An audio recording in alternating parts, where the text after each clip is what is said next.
Assam, an unpolluted expanse of verdant nature, contains within it 5 national parks, of which 2 are World Natural Heritage Sites, 18 wildlife sanctuaries, 46 birding areas, and acres of reserved forest. Of these, a piece of swampy landmass has an enduring name, Kaziranga.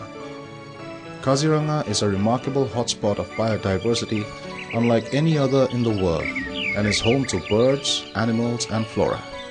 An automatic choice for the wildlife enthusiast visiting India, Kaziranga offers a variety of touring options from elephant rides to a jeep safari, with guaranteed up-close views of the fabled one-horned rhinoceros.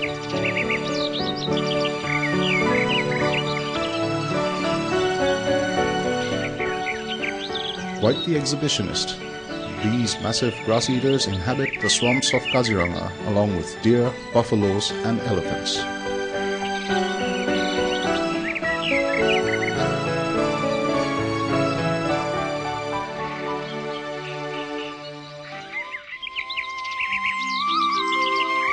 Cut to the west of Kaziranga and you have Manas National Park.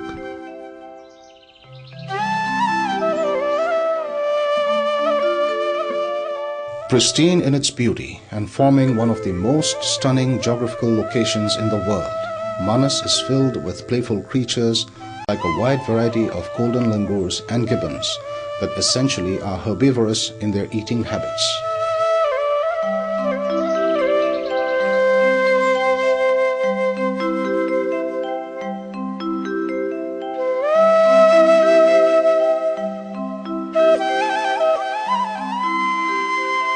But to add to this variety is the shy big cat, the Royal Bengal tiger, often seen after a lot of luck. To the north of all this, beyond the Brahmaputra, is the Nameri Eco Camp and National Park that offers all the magic that can be expected from a safari. Comfortable accommodation is complemented by treks in the forest and whitewater rafting on the Jia Bhoroli River.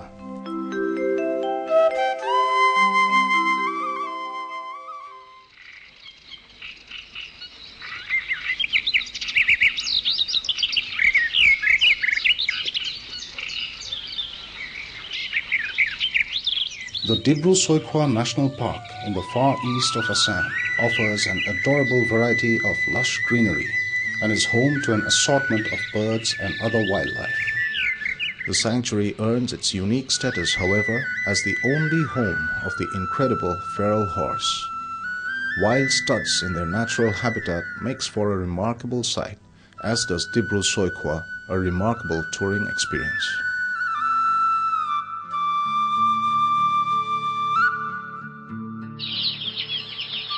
Deepor Biel, situated on the outskirts of Guwahati city, is the only bird sanctuary of Assam and has been declared a Ramsar site. It plays host to an amazing variety of migratory birds and is an ornithologist's delightful dream.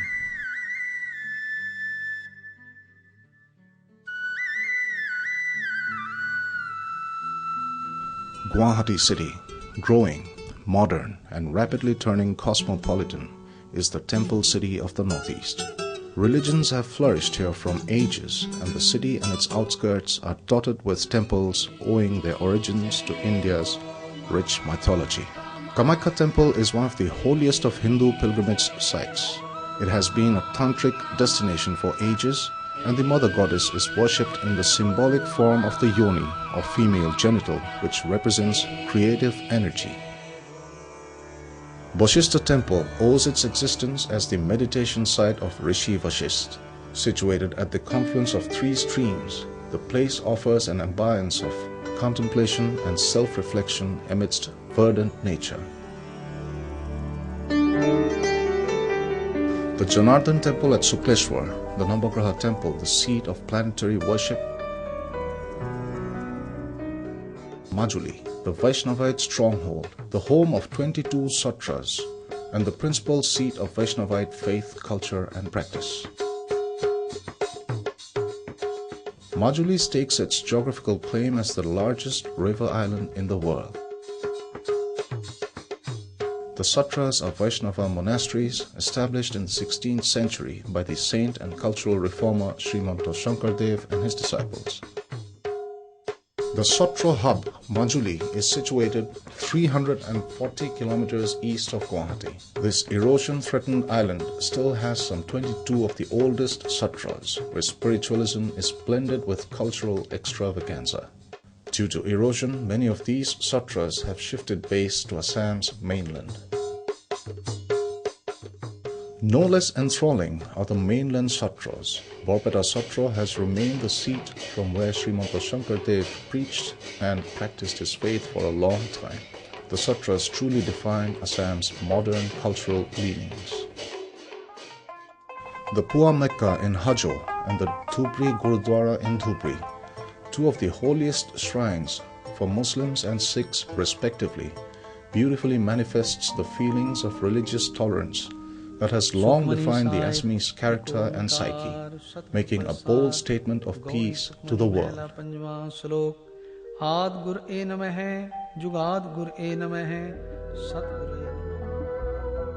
To add to this is the widespread practice of Buddhism from the large pockets of Margherita and Naharkotia all the way down to Titabor, making it an equally flourishing and acceptable religion.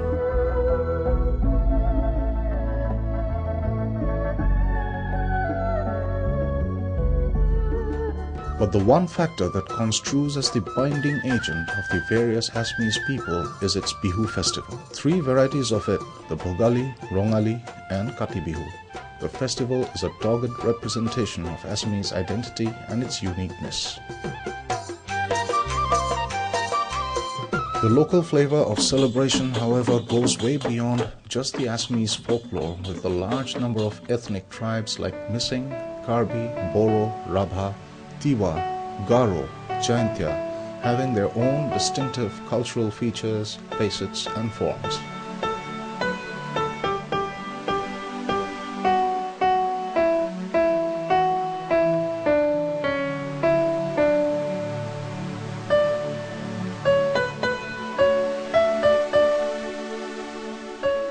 The sheer physical beauty of these tribal people, their intricately woven attire ensembles, and the striking colors of their clothes, coupled with the incredible landscape that they call their homeland, makes the composition of Assam's demography one of the most desirably diverse in the world.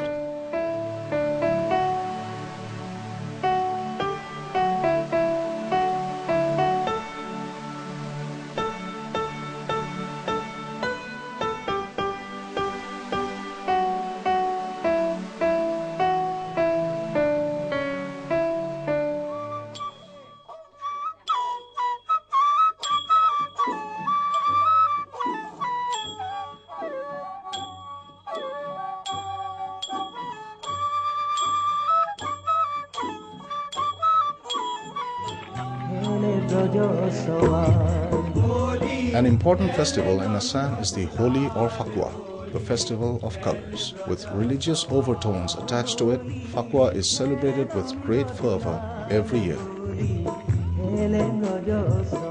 Food in Assam is essentially rice-based, and it is blessed with generous dosage of interestingly cooked fish and meat dishes that go on to comprise that delightful item on the menu called the Assamese thali. Add to all these are places of historical grandeur steeped in mesmerizing architecture and impressive engineering. The Gauripur Palace is a case in point. Ahom architecture over the centuries has resulted in some of the most defining edifices. The Tolatol Ghor at Sivasagar is a 7-storied building with 4 floors of basement and 3 floors above ground, an amazing, simplistic palace for the Ahom kings. Ronghor remains Asia's largest amphitheatre and the cultural playground of Ahom Swargadevs or kings.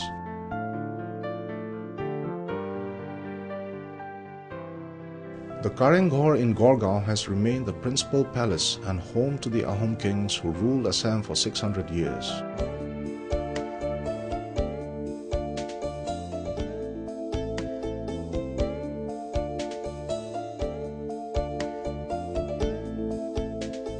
The Sivasagar Lake was artificially built on 125 acres of excavated earth with the Sivadole on its banks. Tejpur, the city of eternal romance. Usha's love for Lord Krishna's grandson Aniruddha caught her father Bana's disapproving notice, and so he kept Usha in isolation. The place is now called Agnigar. Aniruddha, with the help of Chitralekha, managed to make Usha his own, though not without Aniruddha being held captive by Bana. This resulted in a bloody war between Lord Krishna and Bana, and the bloodshed was unprecedented. Romantic Tejpur, however, indeed got its name.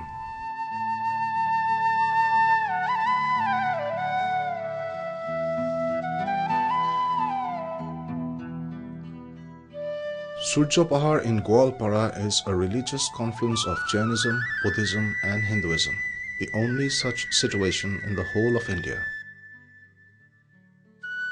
It is literally an art gallery of Indian sculpture, having over 1 lakh Shivalingams scattered all over the hill.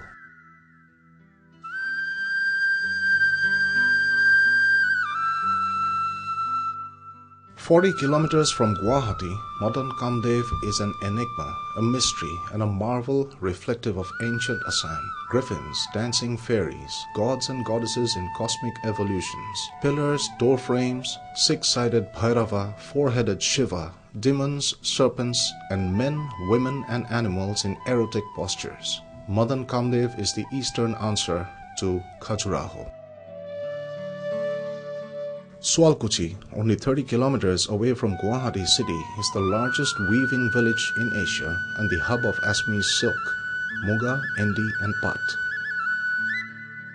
Swalkuchi is often referred to as the Manchester of the East by the Assamese. The traditional Assamese attire of Mekhala Chadar, worn by women, is a direct product of Swalkuchi. Fact, however, remains that every ethnic tribe in Assam weaves dreams on their respective looms and create clothes of magic with natural colors. Assam's villages are filled with artisans who are talented as only they are. The terracotta industry of Dhugri district bears eloquent testimony to the sheer handiwork of these village sculptors and craftsmen. Beautiful handcrafted works of art designed to serve as small souvenirs and living room displays form their main thrust of activity.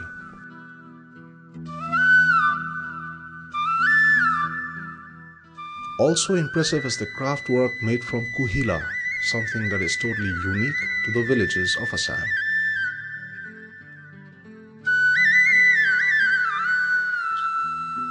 Tea, Assam's most famous industry and product for nearly 2 centuries now. There are around 1,000 lush green tea estates in the whole of Assam, and these give the state's landscape its distinctiveness and character. The old-world charm of the tea garden bungalow has never failed to enchant its visitor, and the idyllic but classy lifestyle of the tea garden remains a major attraction for the wealthy tourist. Thanks to the legacy of feudal governance and administration handed down from the British ages, the tea industry has retained its character and today offers the cushy tea lifestyle as a tourist option. Moreover, Assam and only Assam has 22 golf courses. The invitation for the enthusiastic golfer surely is tee off in tea country.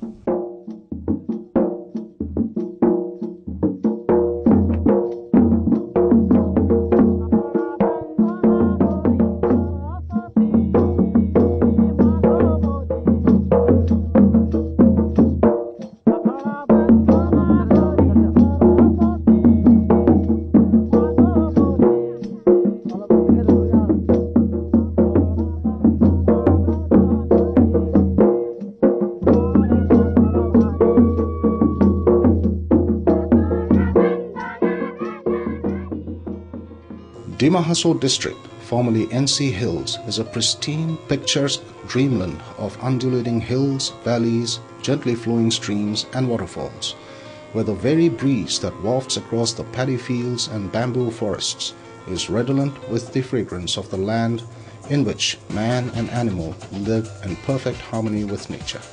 It is the #1 district in India with the highest concentration of the number of ethnic tribes at 15, a fascinating mosaic of ethnic, cultural, and tribal mix. The people of Dima Hasso embody all the values derived from centuries of shared living in the lap of nature. Equally enticing is the flora and fauna of the land, which has the famed Jatinga village, where, drawn by some mysterious alchemy of earth and sky, disoriented birds come in thousands in the cloudy months of September and October to take part in an extraordinary suicide pact.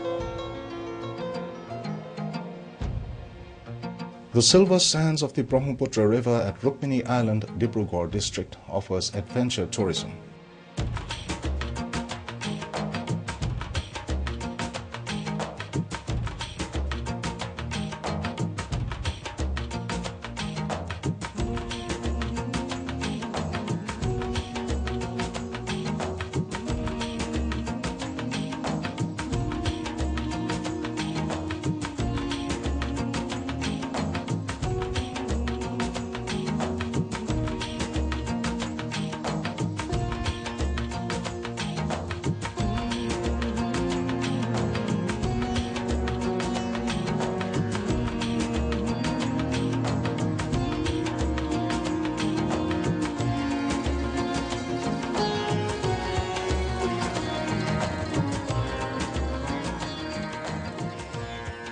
Parasailing and other water sport activities combined with a sandbar camping option with a variety of ground sport activities. The beckoning is, unfortunately, seasonal and confined to the winter months of October through February.